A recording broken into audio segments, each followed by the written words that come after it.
चलो तो હવે આપણે આલ્ડીહાઇડ અને કીટોન જે છે એના રાસાયણિક ગુણધર્મો જે છે એની અંદર થોડાક આગળ વધીએ. સાંભળજો.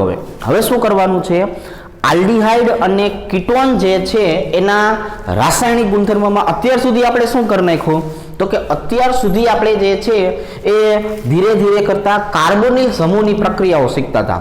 હવે એવી બે પ્રક્રિયા બાકી રહી છે કે જે કાર્બોનિલ કાર્બન આપી શકે, એટલે કે આલ્ડીહાઇડ પ્રક્રિયા આપી શકે, કીટોની પ્રક્રિયા આપી શકે. જો બે વ્યક્તિ જે છે આલ્ડીહાઇડ અને કીટોન એ બંને એક સરખી પ્રક્રિયા આપી શકે એવી હવે પ્રક્રિયાની આપણે વાત કરવાની છે, અને આ છેલ્લી બે પ્રક્રિયા છે આ છે. તો હવે આપણે આજે વાત કરવી છે ગ્રિગ્નાર્ડ પ્રક્રિયક સાથેની પ્રક્રિયા. જો આ જ પ્રક્રિયા આપણે આલ્કોહોલની બનાવટની અંદર બેઠે બેઠી શીખાતા, સેમ વસ્તુ આપણે ફરીથી રિપીટ કરવાના છીએ. અત્યારે કીટોન અને આલ્ડીહાઇડના ગુણધર્મ તરીકે શીખશું, ત્યારે આપણે આલ્કોહોલની બનાવટ માટે શીખતા હતા. જો પ્રક્રિયા જે છે એ આવી રીતના થશે કે ભાઈ કાર્બોનિલ કાર્બન જે છે એની પ્રક્રિયા RMgX જે છે એની સાથે કરવામાં આવે. ગ્રિગ્નાર્ડ પ્રક્રિયક લઈને ત્યારે સૂકો ઈથર જે છે એ દ્રાવક તરીકે લેવાનો. અહીંયા શુષ્ક ઈથરનો મતલબ થાય પાણી વગરનો, સુકાયેલું એમ નહીં. શુષ્ક ઈથરનો મતલબ શું થાય, એ ઈથર પ્રવાહી જ છે પણ એના પાણી જે છે એ પાણીનો ઘટક આવેલો હોતો નથી. તો જ્યારે પણ આપણે કાર્બોનિલ કાર્બનની પ્રક્રિયા ગ્રિગ્નાર્ડ પ્રક્રિયક સાથે કરશું, જો ગ્રિગ્નાર્ડ એટલે કોણ થાય, RMgX. કોણ થાય, RMgX. તો જો હવે આ કાર્બોનિલ છે, કાર્બોનિલમાં આપણે હંમેશા શું શીખા છીએ, ઓક્સિજન ઓલવેઝ બી નેગેટિવ બને, કાર્બન ઓલવેઝ બી પોઝિટિવ બને. અને RMgX ની વાત કરીએ તો R હંમેશા માઇનસ બને, ધાતુ હંમેશા પ્લસ બને. હવે કુદરતના નિયમ પ્રમાણે આપણે જે છે એને લાગતી વળગતી જગ્યાએ જે છે એ ગોઠવી દેવાનું. એટલે ઓક્સિજન નેગેટિવ હતો તેની સાથે કોણ જોડાવા આવશે, Mgx જોડાવા આવશે, અને અહીંયા જે ઓલું R વાળો ભાગ હતો એ કોની ભેગું જોડાય, કાર્બન સાથે. એટલે આપણને કાર્બોનિલ અને ગ્રિગ્નાર્ડ પ્રક્રિયકની મદદથી આવી એક મધ્યવર્તી નિપજ મળે. તો ફરીથી એક વખત સાંભળો, કાર્બોનિલ લેવાનો, ગ્રિગ્નાર્ડ પ્રક્રિયક લેવાનો, RMgX. કાર્બોનિલમાં શું થશે કે આ ઓક્સિજન માઇનસ બનશે, આ કાર્બન પ્લસ બનશે, એટલે આ ભાગ માઇનસ, આ ભાગ પ્લસ. એટલે હવે આપણે ચર્ચા કરવાની છે શુષ્ક ઈથર વિશે. કોના વિશે, શુષ્ક ઈથર વિશે. એમાંથી આપણને આવી નિપજ મળે. આનું તમારે જળ વિભાજન કરી દેવાનું. શું કરી નાખવાનું, જળ વિભાજન, H અને OH. આપણે અત્યાર સુધી એવું કહેતા આવ્યા છીએ કે ઓક્સિજન જે છે એનું છેલ્લું આકર્ષણ જે છે એ હંમેશા કોણ હોય, હાઇડ્રોજન. ઓક્સિજન જ્યારે હાઇડ્રોજન સાથે જોડાય ને ત્યારે તેને સંતોષ થાય, બરોબર છે. એટલે આ જે MgX છે ને એ OH સાથે જોડાઈ જાય, એટલે માઇનસ MgOHX. અને અહીંયા તમે જોઈ શકો છો કે આપણને મુખ્ય નિપજ આપણી મળી ગઈ છે. શું, અહીંયા આવી ગયું OH, અહીંયા આવી ગયું R. OH વાળી નિપજ છે એટલે એને શું કહેવામાં આવે છે, એટલે એને આલ્કોહોલ તરીકે ઓળખવામાં આવે. તમે શરૂઆત ક્યાંથી કરી હતી, તો કે શરૂઆત કરી હતી કાર્બોનિલ, કાર્બનથી કોની સાથે પ્રક્રિયા કરાવી હતી, ગ્રિગ્નાર્ડ પ્રક્રિયક સાથે. એટલે તમને નિપજ જે છે એ પહેલા મધ્યવર્તી મેળવી અને પછી એનું તમે જળ વિભાજન કરો તો આપણને આલ્કોહોલ મળે. અહીંયા સુધીની વસ્તુ આપણને ક્લિયર છે. હવે સાંભળજો, આપણે આલ્ડીહાઇડ કયો લેવાનો છે અને કીટોન કયો લેવાનો છે એના ઉપરથી પણ આલ્કોહોલની નિપજ નક્કી થશે. જો શું કીધું આપણે કે તમે આલ્ડીહાઇડ કયો લ્યો છો, કીટોન કયો લ્યો છો, એ નક્કી કરે છે કે આલ્કોહોલ કયો મળે છે. સાંભળજો, જો અહીંયા આપણે જે છે એ લેવું છે HCHO, એટલે આને ફોર્માલ્ડીહાઇડ કહેવાય. હવે જો ફોર્માલ્ડીહાઇડ લેશું કે નહીં તો આમાંથી આપણને પ્રાથમિક આલ્કોહોલ મળશે. માની લો કે મેં કોઈ પણ આલ્ડીહાઇડ લીધો, જો કોઈ પણ આલ્ડીહાઇડ એટલે કોણ થયું, RCHO. તો RCHO જે છે ને એ આપણને દ્વિતીયક આલ્કોહોલ નિપજ આપશે. કઈ નિપજ આપશે, દ્વિતીયક આલ્કોહોલ. અને એની બદલે આપણે કીટોનને લઈ લઈએ ને, જો RC=OR, આ કીટોન કહેવાય. તો કીટોન કઈ નિપજ આપશે, તૃતીયક આલ્કોહોલ આપશે. એટલે અહીંયા આપણને જેવા પ્રકારનો આલ્કોહોલ જોતો હોય કે નહીં એવા પ્રકારનો પ્રક્રિયક લેવાની છૂટ મળે છે, બરોબર. જો ફરીથી એક વખત, આ કોણ હતું, ફોર્માલ્ડીહાઇડ. તો શું મળશે, પ્રાથમિક આલ્કોહોલ. આ કોણ છે, આલ્ડીહાઇડ, તો શું મળશે? દ્વિતીયક આલ્કોહોલ. આ કોણ છે? કીટોન, તો શું મળશે? તૃતીયક આલ્કોહોલ મળે છે. આ જે મેં તમને પ્રક્રિયા આખી સમજાવી છે કે નહીં, એ ક્રિયાવિધિ તરીકે સમજાવી છે. શેના તરીકે સમજાવી છે? ક્રિયાવિધિ તરીકે. હવે આપણે જે પ્રક્રિયા સમજવાની છે કે નહીં, એ પ્રક્રિયામાં હું તમને શોર્ટ મેથડ સમજાવીશ. કઈ મેથડ સમજાવીશ? એકદમ શોર્ટ મેથડ. સમજો જો કઈ રીતે. અહીંયા આપણે લઈ લઈએ HC ડબલ બંધ OH. એટલે આ ભાઈબંધ જે આપણે લીધો છે એનું નામ શું છે? એનું નામ છે ફોર્માલ્ડીહાઇડ. ફોર્માલ્ડીહાઇડની પ્રક્રિયા કોની સાથે કરવાની છે? મિથાઇલ મેગ્નેશિયમ ક્લોરાઇડ સાથે. કોની સાથે? Methyl magnesium chloride. આ ગ્રિગ્નાર્ડ પ્રક્રિયક થયો. મિથાઇલ મેગ્નેશિયમ અને ક્લોરાઇડ, બરાબર છે. હવે જો હું શું કરું છું, આ જે મિથાઇલ મેગ્નેશિયમ ક્લોરાઇડ છે ને, એના અણુનું જળ વિભાજન કરીશ. શું કરી નાખીશ? એનું જળ વિભાજન. સાંભળજો જો આવી રીતે. આ H, આ OH. અહીંયા આપણને ખબર જ છે કે OMgX બનશે અને આ CH3 કાર્બન સાથે જોડાશે. આમાં તો આપણને કઈ વાંધો છે નહીં. પણ આ જે ઘટક જે છે એમાં તમે જોવો જ હોય, MgX હકીકતમાં કોની ભેગું જોડાય છે? OH સાથે. એટલે MgOHX છૂટા પડશે. તો આ જગ્યાએ જે છે એ હવે આપણે જોવા જઈએ તો શું બની જશે? -MgOHCl. શું બની જશે? -MgOH અને Cl. અને આ ઓક્સિજન માઇનસ, આ કાર્બન પોઝિટિવ, એટલે CH3 આની સાથે, હાઇડ્રોજન આની સાથે. એટલે આપણી અંતિમ નિપજ જે છે એ આવી થઈ ગઈ. જો કે અહીંયા કોણ આવી ગયું? OH. અને અહીંયા કોણ આવી ગયું? CH3. એટલે જો CH3 આપણે ભેગા કરી નાખો તો CH2 અને OH. શું કહેવાય? CH3 CH2OH, જેને તમે શેના તરીકે ઓળખાવો છો? ઇથેનોલ તરીકે. શેના તરીકે ઓળખાવો છો? ઇથેનોલ તરીકે. તો ઇથેનોલ જે છે એટલે આને આપણે શેના તરીકે ઓળખાવશું? પ્રાથમિક આલ્કોહોલ તરીકે. જો એકદમ ક્લિયર થાય છે ને બધી વસ્તુ. તો આવી જ રીતે હવે હું શું કરું છું કે એક આલ્ડીહાઇડ લઉં છું.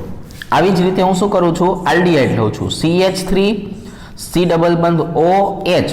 એની પ્રક્રિયા કોની સાથે કરું છું? CH3 MgBr સાથે. બરોબર છે. કોની હાજરીમાં? શુષ્ક ઇથરની હાજરીમાં. હવે સાંભળજો જો, અહીંયા મારે શું લેવાનું છે? પાણીનો અણુ H અને OH. બરોબર. આ એસિટાલ્ડીહાઇડ છે. કોણ છે? એસિટાલ્ડીહાઇડ. ઘણા ટાઈમ પછી આપણે જે છે એનું સામાન્ય નામ લખ્યું, નકર આપણે ઇથેનોલ તરીકે ઓળખાવતા. સાંભળો હા ભાઈબંધ, શેના તરીકે ઓળખાવતા? ઇથેનોલ તરીકે. તો જો હવે અહીંયા જે છે એ MgOH અને આ Br એ બે છૂટું પડી જશે. -MgOH અને Br. આ ઓક્સિજન જે છે એ નેગેટિવ, કાર્બન પોઝિટિવ. ઓક્સિજન જે છે એ કોની ભેગું જોડાવા જાય? કોની ભેગું? બરોબર છે, હાઇડ્રોજન ભેગું જોડાવા જાય. અને CH3 કોની ભેગું જોડાવા જાય? કાર્બન ભેગું. કમ્પ્લીટ હો, એકદમ રેડી હાલે છે બધું. તો અહીંયા જો CH3, અહીંયા આવશે હાઇડ્રોજન, અહીંયા આવશે OH અને અહીંયા આવી જશે CH3. તો અહીંયા તમે જોઈ શકો છો OH વાળો કાર્બન બીજા બે કાર્બન સાથે જોડાયેલો છે. એટલે આને કહેવામાં આવે છે પ્રોપેનોટુઓલ. અને પ્રોપેનટુઓલ નો મતલબ જ શું થવાનો છે? એનો મતલબ જ થવાનો છે દ્વિતીયક આલ્કોહોલ. શું થવાનો છે? એનો મતલબ જ થવાનો છે દ્વિતીયક આલ્કોહોલ. હવે આપણી પાસે જે છે એ કીટોન પણ છે અવેલેબલ, કે CH3 C ડબલ બંધ OCH3. જો આવી રીતે આ ભાઈબંધ જે છે એનું નામ છે એસિટોન. શું નામ છે આનું? એસિટોન. આનું પણ જો આપણે સામાન્ય નામ લખ્યું, કેમ કે આપણે અત્યાર સુધી આપણે એને પ્રોપેનોન તરીકે તો ઓળખાવતા હતા કે આ આપણો પ્રોપેનોન છે એમ. હવે એની પ્રક્રિયા જે છે એ આપણે કોની સાથે કરવી છે? મિથાઇલ મેગ્નેશિયમ આયોડાઇડ સાથે. તો પાછું પાણીનો અણુ લઈ લેશું ને, એટલે પાણીનો અણુ તમે લઈ લો. એટલે હવે તો તમને આવડી ગયું છે આ Mg અને I ને કોની ભેગું જોડી દેવાનો? OH સાથે. તો આ Mg અને OH જે છે એની જો ચર્ચા કરીએ તો આવું થઈ જશે કે -MgOH અને I. શું છૂટું પાડવાનું છે? -MgOH અને I. એટલે આ બંને જે છે એને જો જોડાણ કરવા જઈએ તો તમારે આવું કહેવાનું કે કાર્બન જે છે એ CH3 સાથે જોડાશે અને ઓક્સિજન જે છે એ હાઇડ્રોજન સાથે જોડાશે. હવે આ જે કાર્બન જે છે એ 1 2 ને 3 કાર્બન સાથે જોડાયેલો છે, એટલે આને કહેવામાં આવે છે પ્રોપેન, સોરી આને આપણે કહેવાનું છે 1 2 અને 3 એટલે કે 2 મિથાઇલ અને પ્રોપેનોલ 2 ઓલ. આને શું કહેવાનું છે? 2 મિથાઇલ પ્રોપેન 2 ઓલ. એનો અર્થ આવો થાય છે કે આ તૃતીયક આલ્કોહોલ છે. કેવા પ્રકારનો આલ્કોહોલ છે? તૃતીયક પ્રકારનો આલ્કોહોલ છે. તો હવે આપણી પાસે જો બધી વસ્તુ તૈયાર થઈ ગઈ છે. હવે આપણે ઉપર છેલ્લી નજર નાખશું. આજે આપણે કયું કામ કરવા નીકળ્યા છીએ? આલ્ડીહાઇડ અને કીટોનના રાસાયણિક ગુણધર્મો જે છે, જે કાર્બોનિલ કાર્બન સાથે સંકળાયેલા છે એ સમજશું. બરોબર છે. એમાં આજે વારો આવ્યો છે ગ્રિગ્નાર્ડ પ્રક્રિયક સાથેની પ્રક્રિયાનો, જેમાં આપણે કાર્બોનિલ કાર્બન જે છે એ જો ગ્રિગ્નાર્ડ પ્રક્રિયક સાથે જોડાય તો એમાંથી અગત્યનું સંયોજન કે જેને આપણે આલ્કોહોલ તરીકે ઓળખીએ છીએ એ આલ્કોહોલ બનાવે છે. પણ આ સંપૂર્ણ પ્રક્રિયા જે છે એની ખાસિયત આવી છે કે જો તમે આની અંદર ફોર્માલ્ડીહાઇડ લીધો હશે તો આપણને પ્રાથમિક આલ્કોહોલ મળશે. જો આપણે જે છે એ કોઈ પણ આલ્ડીહાઇડ લીધો હશે ફોર્માલ્ડીહાઇડ સિવાયનો, જો યાદ રાખવાનું છે ફોર્માલ્ડીહાઇડમાં 2 હાઇડ્રોજન જ છે, પણ ફોર્માલ્ડીહાઇડ સિવાયનો આલ્ડીહાઇડ હોય તેમાં કાર્બોનિલ ઘટક આવશે તો એમાંથી આપણને દ્વિતીયક આલ્કોહોલ મળશે. અને એવી જ રીતે કીટોનની જો આપણે વાત કરીએ તો કીટોન જે છે એ કીટોનમાંથી આપણને તૃતીયક આલ્કોહોલ મળી શકે છે. તો હવે આપણી પાસે ફોર્માલ્ડીહાઇડ છે તો એમાંથી શું મળ્યું? ઇથેનોલ, જેને તમે પ્રાથમિક આલ્કોહોલ કહી શકો છો. ફોર્માલ્ડીહાઇડ સિવાયનો આલ્ડીહાઇડ એસિટાલ્ડીહાઇડ, એસિટાલ્ડીહાઇડ એટલે આપણી ભાષામાં ઇથેનોલ, એનું IUPAC નામ છે. તો પ્રોપેન 2 ઓલ શું દર્શાવે છે? દ્વિતીયક આલ્કોહોલ દર્શાવે છે. એસિટોન એટલે કે પ્રોપેનોન, તો પ્રોપેનોન જે છે એ શું દર્શાવે છે? 2 મિથાઇલ પ્રોપેન 2 ઓલ એટલે કે તૃતીયક આલ્કોહોલ. બરાબર છે. ચલો, તો હવે આપણી પાસે જે છે એ આજનું પહેલું કાર્ય જે છે એ પહેલું કાર્ય અહીંયા પૂરું થાય છે કે જેને આપણે જે છે એ ગ્રિગ્નાર્ડ પ્રક્રિયક સાથેની પ્રક્રિયા કહેવાની છે. હવે આપણે આ બધી વાત જે છે એને આગળ વધારીએ. હવે આપણે વાત કરવાની છે એમોનિયા અને એના વ્યુત્પન્ન સાથેની પ્રક્રિયા. આ પરિવર્તન માટે અગત્યની વસ્તુ છે. કોના માટે અગત્યની વસ્તુ છે? પરિવર્તન માટે. પહેલા આપણે એની ક્રિયાવિધિ સમજીએ, પછી આપણે એના પરિવર્તન જે છે એ પરિવર્તનને સમજાવવાના પ્રયત્ન કરીએ. બરાબર? કે આપણને આ પરિવર્તનમાં વચ્ચે વચ્ચે ક્યાંક ને ક્યાંક જે છે એ પૂછી શકાતો વસ્તુ થઈ. તો હવે આપણે આ બધી વસ્તુ જે છે એને લઈને આગળ વધતા જઈએ છીએ ધીરે ધીરે. હવે તમે જુઓ તો પેજ નંબર 2 આપી દઉં છું, અને હવે આપણે પેજ નંબર 2 લીધા પછી જે છે એ શું કરશું? તો કે પેજ નંબર 2 લીધા પછી જે છે એ આ કાર્ય કરવાનું છે. શું? તો કે હવે આપણે વાત કરવી છે એમોનિયા ના વ્યુત્પન્નો સાથેની પ્રક્રિયા. આપણે આને શું કહેવું છે? એમોનિયાના વ્યુત્પન્નો સાથેની પ્રક્રિયા. ચાલો ધીરે ધીરે સમજશું આ મુદ્દો. પહેલા ક્રિયાવિધિની વાત કરીએ. પહેલા શું આપણે વાત કરવી છે? એની ક્રિયાવિધિ. ક્રિયાવિધિ પ્રમાણે પછી આપણે જે છે એમાં જુદા જુદા ઘટકો જે છે એને મૂકતા રહેવાના છે, પણ ક્રિયાવિધિ આપણે સહેલી રીતે શીખશું. ફોર એક્ઝામ્પલ, આપણી પાસે આ કાર્બોનિલ કાર્બન છે. જો આપણી પાસે આ કોણ છે? તો કે આપણી પાસે આ જે આવેલું છે ને એ કાર્બોનિલ છે.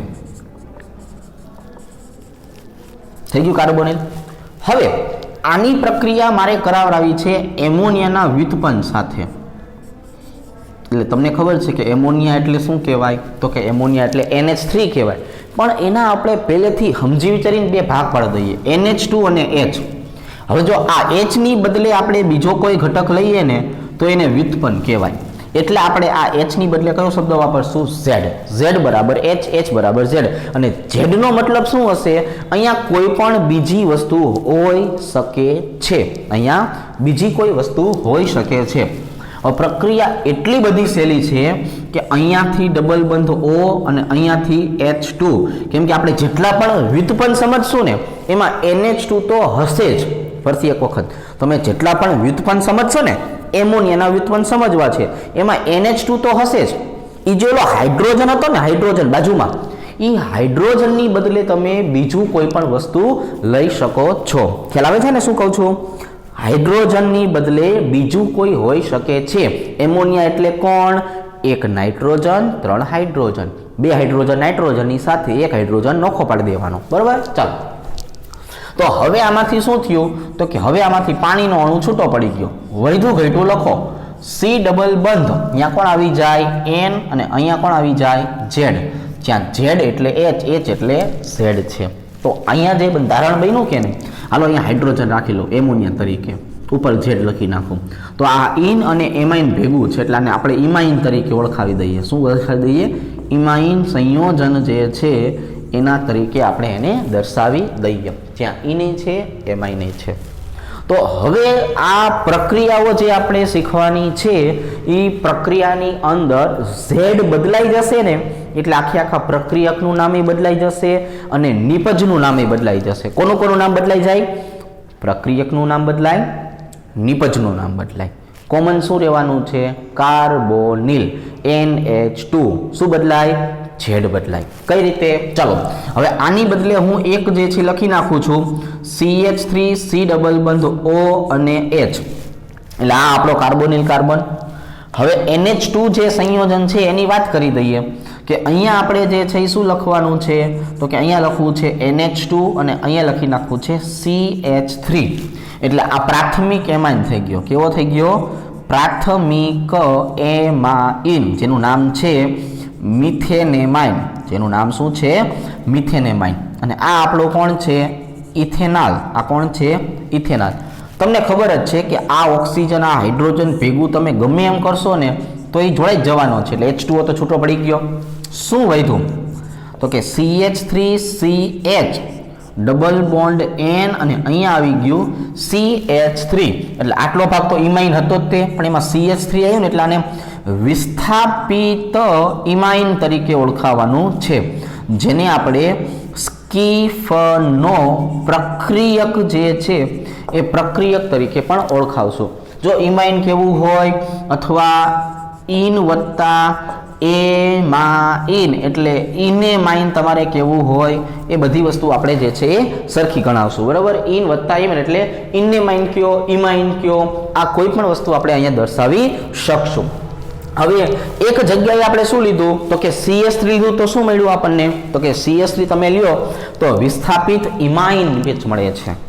હવે આપણે જે છે એ બીજો પ્રક્રિયા કઈ રીતે દર્શાવશું? CH3 C ડબલ બંધ O અને H. ફરીથી આ કોણ છે? તો કે ફરીથી આ ઇથેનોલ છે. આની પ્રક્રિયા હવે આપણે કરવી છે NH2OH ની સાથે.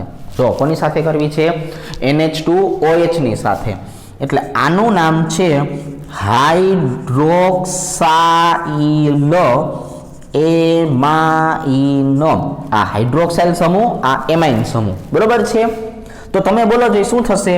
તો કે હવે આપણે આવું કહેશું ને કે આનો જે ડબલ બંધથી O છે એ આના હાઇડ્રોજન સાથે જોડાવા જતો રહેશે.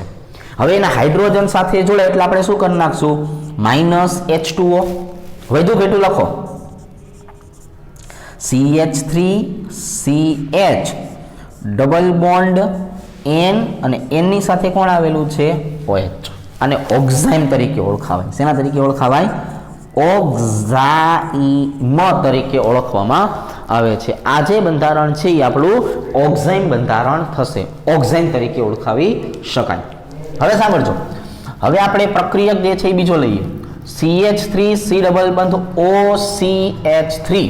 એટલે આ આપણો પ્રોપેનોન થઈ ગયો. પ્રોપેનોન. બરાબર? મૂળ તમારે યાદ શું રાખવાનું છે કે તમે એમાઇન લ્યો છો તો સ્કીફનો પ્રક્રિયક બને, એમોનિયા લો છો ઇમાઇન બને છે, હાઇડ્રોક્સાઇલ એમાઇન લ્યો છો ઓક્ઝાઇમ બને છે.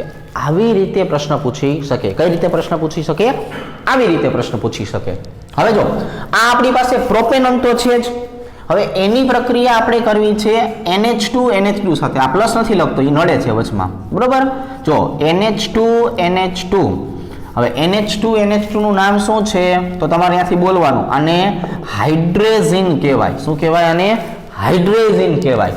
એટલે હાઇડ્રોજનની જો આપણે વાત કરીએ તો આપણે આ જે છે એ ઓક્સિજન છે એ કોની ભેગું ભાગી જવાનો છે? હાઇડ્રોજન ભેગું, બરોબર છે. એટલે અહીંયા H2O જે છે એ H2O કેવો થઈ જાય? છૂટો પડે. હવે H2O છૂટા પડ્યા પછી વધ્યું શું? તો કે ભાઈ આવું વધ્યું CH3CCH3 ડબલ બોન્ડ NNH2. શું છૂટું પડે છે? NNH2. હાઇડ્રોક્સાઇલ એમાઇન તો ઓક્સાઇન બને. હાઇડ્રેઝિન લઈ તો હાઇડ્રેઝોન બને. શું બને? હાઇડ્રેઝોન બને. શું બને? હાઇડ્રેઝોન. હવે આપણે આની બદલે જે છે એ ચકેડાવાળું બંધારણ લઈએ. કેવું લઈએ? ચકેડાવાળું બંધારણ. ફોર એક્ઝામ્પલ CH3CCH3 ડબલ બંધથી O, મતલબ આ પાછું આપણું કોણ આવી ગયું? તો કે પાછું આપણું પ્રોપેનોન આવી ગયું. એની પ્રક્રિયા આપણે કરવી છે NH2 NH અને ફિનાઇલ રિંગ. જો એ આવી રીતે.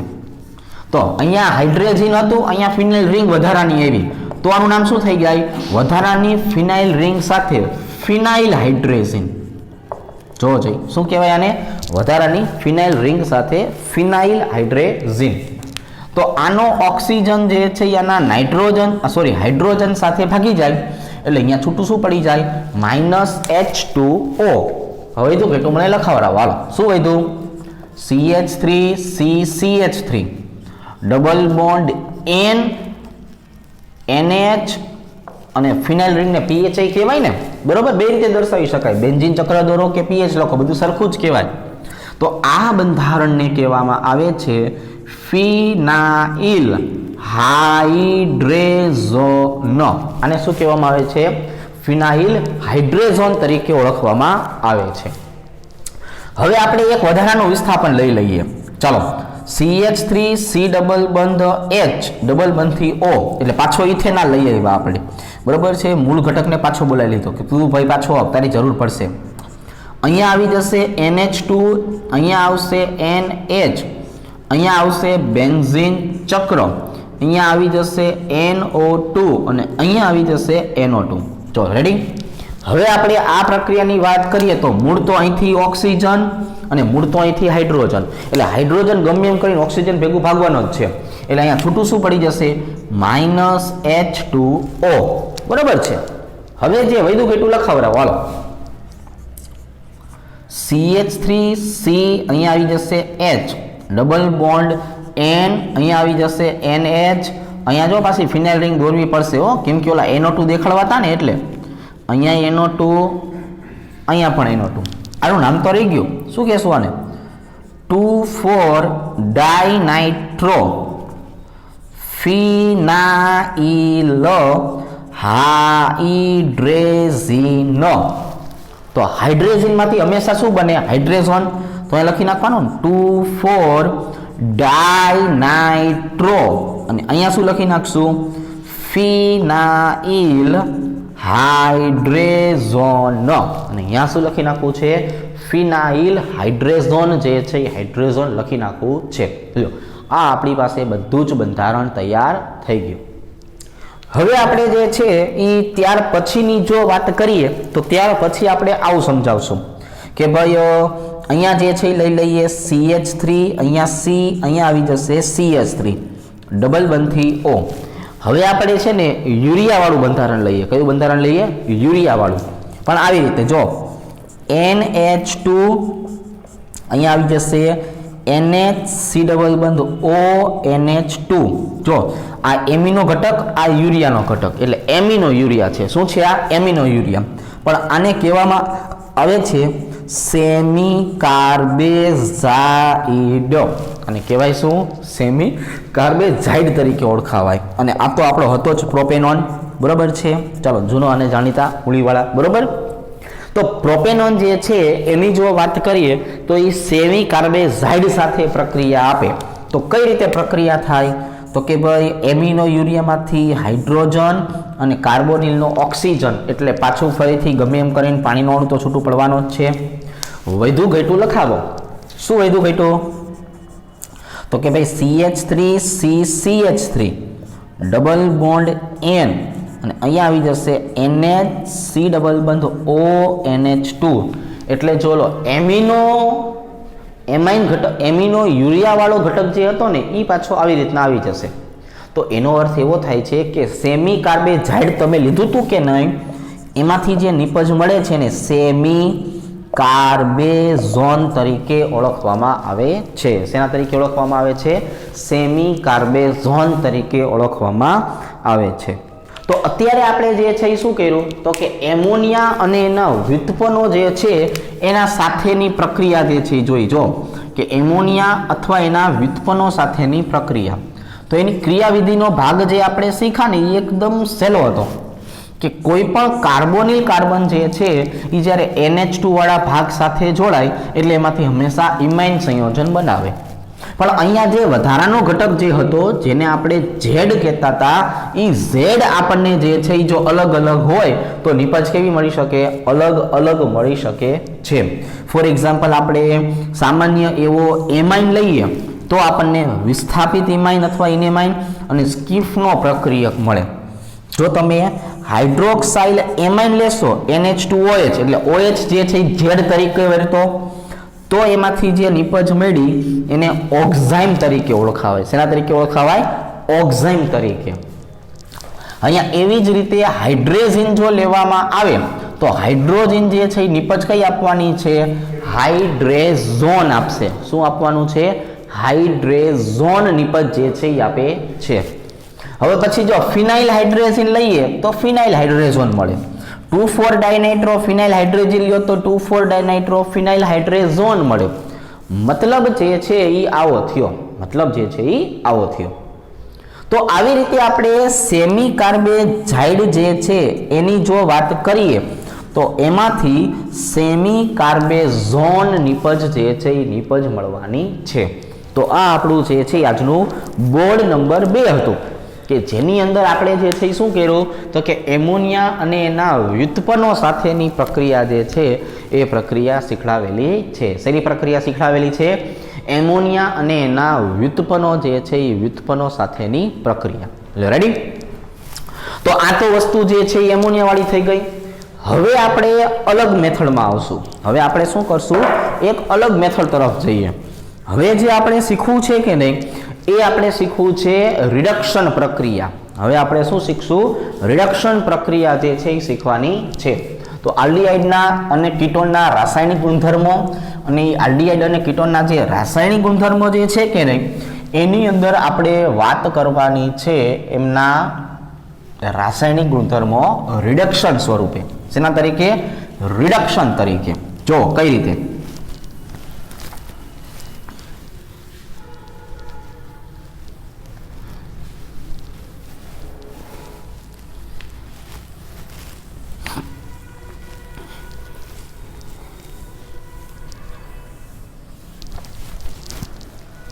તો હવે આપણે પેજ નંબર 3 ઉપર આવતા રહીએ. પહેલા આપણે સમજવું છે સામાન્ય રિડક્શન પ્રક્રિયા. આલ્ડીહાઇડ અને કીટોન જે છે એનું સામાન્ય રિડક્શન પ્રક્રિયા. પહેલા શબ્દ વાપરીએ છીએ સામાન્ય રિડક્શન પ્રક્રિયા. સામાન્ય રિડક્શન પ્રક્રિયા એટલે શું? તો અહીંયા આપણે જે છે એ સામાન્ય માટે રિડક્શન કરતા જે છે એ કયા કયા લેવાના છે તો કે સામાન્ય રિડક્શન કરતા માટે રિડક્શન કરતા લેવાના છે સોડિયમ બોરોહાઇડ્રાઇડ અથવા લેવાનું છે લિથિયમ એલ્યુમિનિયમ હાઇડ્રાઇડ અથવા આપણે જે છે એ ધાત્વીય ઘટકો લેવાના છે. ધાત્વીય ઘટકોની વાત કરીએ તો આપણે એમાં નિકલ, પેલેડિયમ, પ્લેટિનમ અને હાઇડ્રોજન છે એની સાથે વાત કરવાની છે. અથવા તમે સોડિયમ અને ઇથેનોલ જે છે એ ઇથેનોલ પણ લઈ શકો છો. આ જે તમામ પ્રકારના આપણે શબ્દ વાપર્યા એ બધાને શું કહેવાય? રિડક્શન કરતા. જેમાં આ ભાઈબંધનું નામ શું છે? આનું નામ છે સોડિયમ બોરોન હાઇડ્રાઇડ. બરાબર? આને શું કહેવામાં આવે છે? આને કહેવામાં આવે છે લિથિયમ એલ્યુમિનિયમ હાઇડ્રાઇડ. આ પણ રિડક્શન કરતા છે. બરાબર? અને આમાંથી જે છે એ શું બનવાનું છે? સોડિયમ ઇથોક્સાઇડ. શું બને? CH3CH2O Na અને વત્તા હાઇડ્રોજન જે છે એ મુક્ત થઈને ઉત્પન્ન થયેલો હાઇડ્રોજન રિડક્શન કરતા તરીકે વર્તે, એટલે સોડિયમ ઇથોક્સાઇડ નામ છે આનું. શું નામ છે? સોડિયમ ઇથોક્સાઇડ. હવે આપણે આલ્ડીહાઇડ અને કીટોન જે છે એનું રિડક્શન કરશું તો ફોર એક્ઝામ્પલ આવી રીતે દર્શાવશું કે આપણે આલ્ડીહાઇડ જે છે એનું જો રિડક્શન કરશું તો એમાંથી હંમેશા શું મળશે આપણને? તો કે એમાંથી હંમેશા પ્રાથમિક આલ્કોહોલ મળશે. કેવો મળશે? પ્રાથમિક આલ્કોહોલ. અને જો આપણે દ્વિતીયક પ્રકારનો જે છે એ દ્વિતીયક પ્રકારનો આલ્કોહોલ મેળવવું હોય તો એના માટે રિડક્શન કોનું કરવું પડશે? કીટોનનું કરવું પડશે. કોનું કરવું પડશે? કીટોનનું. તો આજે સમજણનો ભાગ આપણે જે લખાવીએ છીએ ને ધીસ ઇઝ મોસ્ટ ઇમ્પોર્ટન્ટ વસ્તુ. પછી તો ખાલી શું થવાનું છે? તો કે પછી તો ખાલી જે છે એ એટલું જ થવાનું છે કે આપણે પ્રક્રિયા જોશું, પણ તમે પ્રક્રિયા શું થશે એની ક્રિયાવિધિ જે છે એ શું છે? તો કે આ વસ્તુ છે. તમારે આને બહુ યાદ રાખવાનું છે. તો આવી તમામ પ્રક્રિયા સમજાવવા માટે કોણ રિડક્શન કરતા છે? તો કે લિથિયમ એલ્યુમિનિયમ હાઇડ્રાઇડ, સોડિયમ બોરોહાઇડ્રાઇડ, ધાત્વીય ઘટકો વગેરે વગેરે. હવે આપણે 3 ઘટકોનું રિડક્શન કરવું છે. કેટલા ઘટકોનું? 3. H C ડબલ બંધ OH, CH3 C ડબલ બંધ OH અને CH3 C ડબલ બંધ OCH3. આ તમામ પ્રક્રિયાની અંદર આપણે એક ઘટક જે છે એ લેવાનો છે ફોર્માલ્ડીહાઇડ,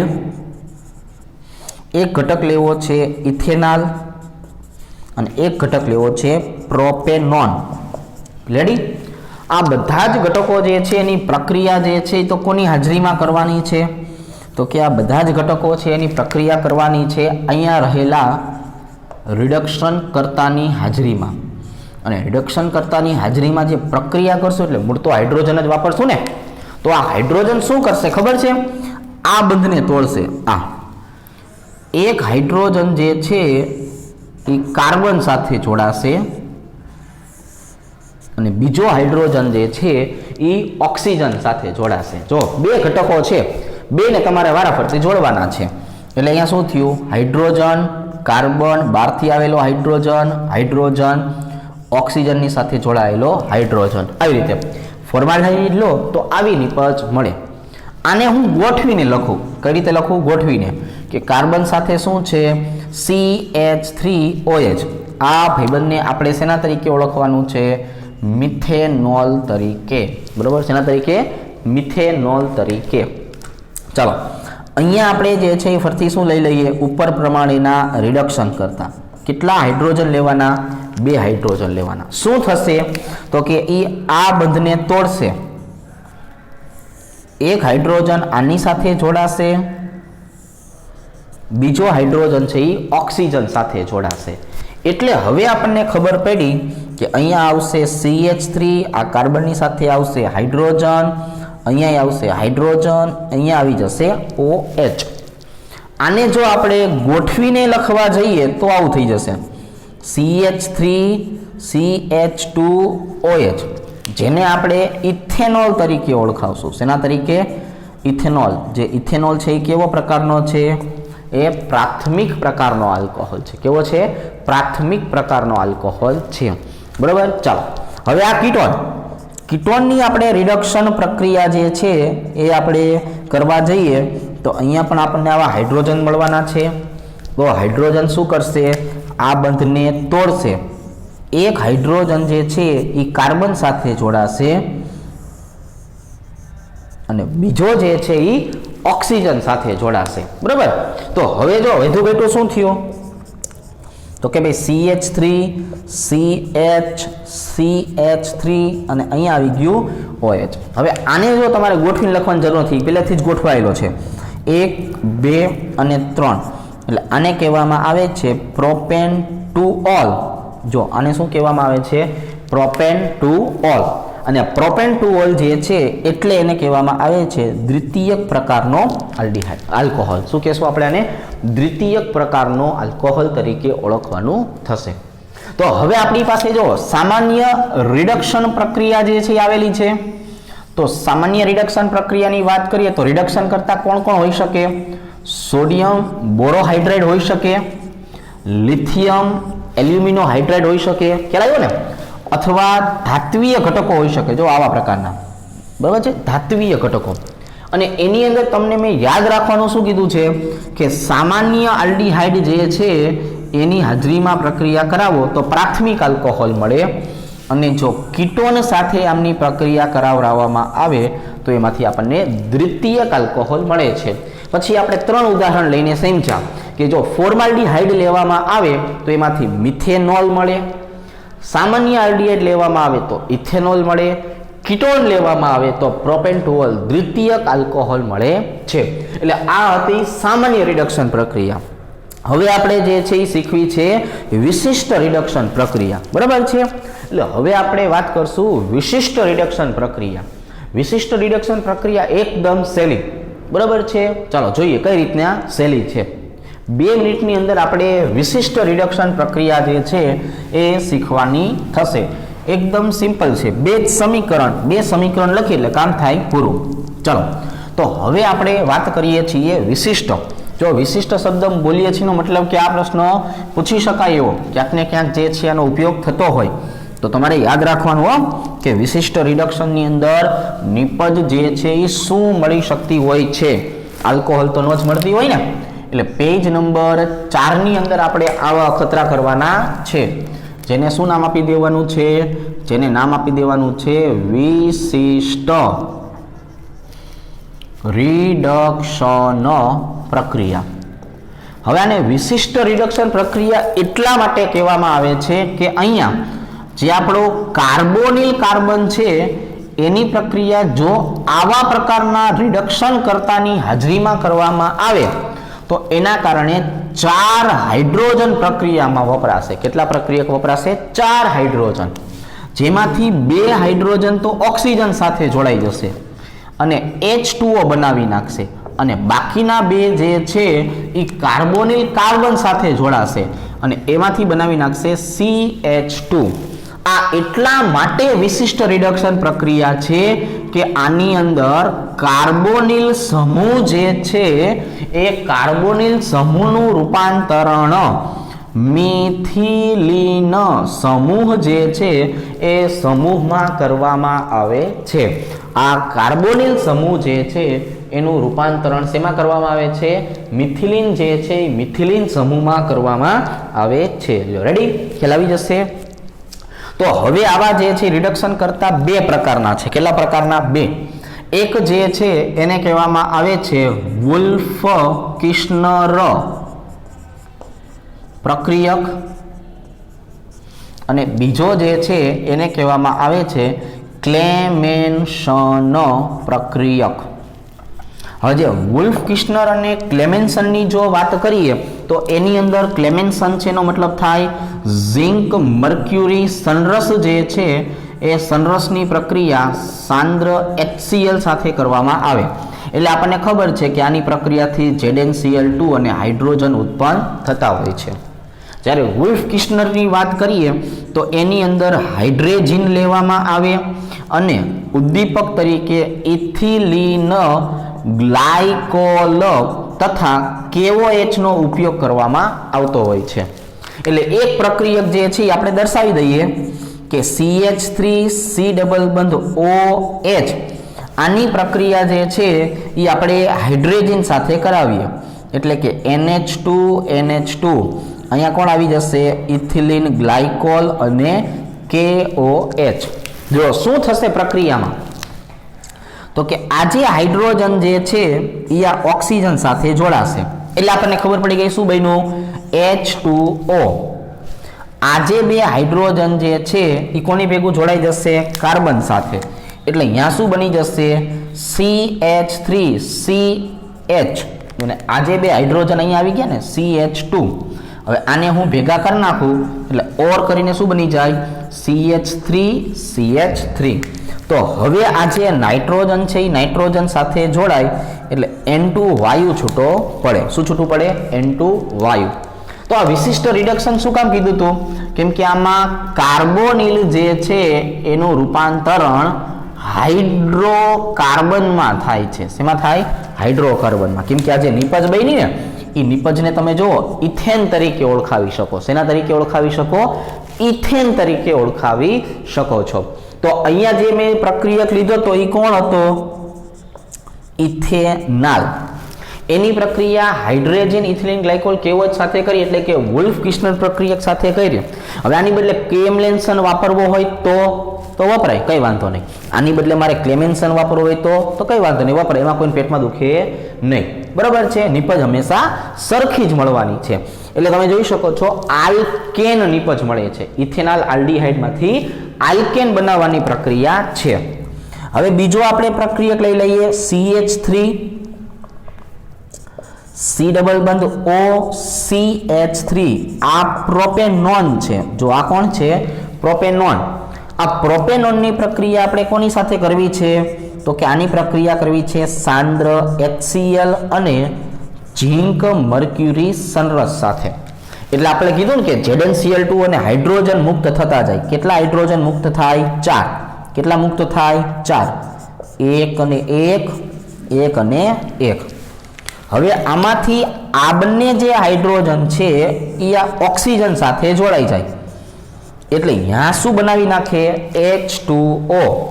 અને આ બંને હાઇડ્રોજન છે એ કોની ભેગું જોડાવા જાય? કાર્બોનિલ કાર્બન સાથે. એટલે હવે તમે જોઈ શકો છો અહીંયા આવું થઈ જશે CH3CCH3 અને જે ઓલા બે હાઇડ્રોજન આવ્યા હતા ને એની સાથે જોડાઈ ગયા. એટલે આને કહેવાય પ્રોપેનો.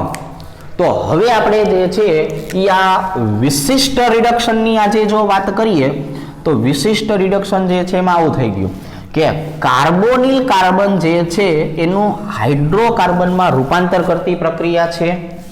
કાર્બોનિલ સમૂહ મિથિલિન સમૂહમાં રૂપાંતરણ પામે છે. બે ભાઈબંધ આના માટે જે છે એ કામમાં વપરાય છે, વુલ્ફ કિસ્નર અને ક્લેમેન્સન. બરાબર છે. બંનેના પ્રક્રિયકો જે છે એકબીજાની જગ્યાએ વાપરી શકાય. ઇથેનાલનું ઇથેનમાં રૂપાંતર થાય અને પ્રોપેનોનનું પ્રોપેનમાં રૂપાંતર થાય. મતલબ કાર્બોનિલનું હાઇડ્રોકાર્બનમાં રૂપાંતર થાય છે. તો આજે આ રિડક્શન પ્રક્રિયા આપણે અહીંયા પૂરી કરી છે. અહીંયા આજ સુધી રાખીએ છીએ.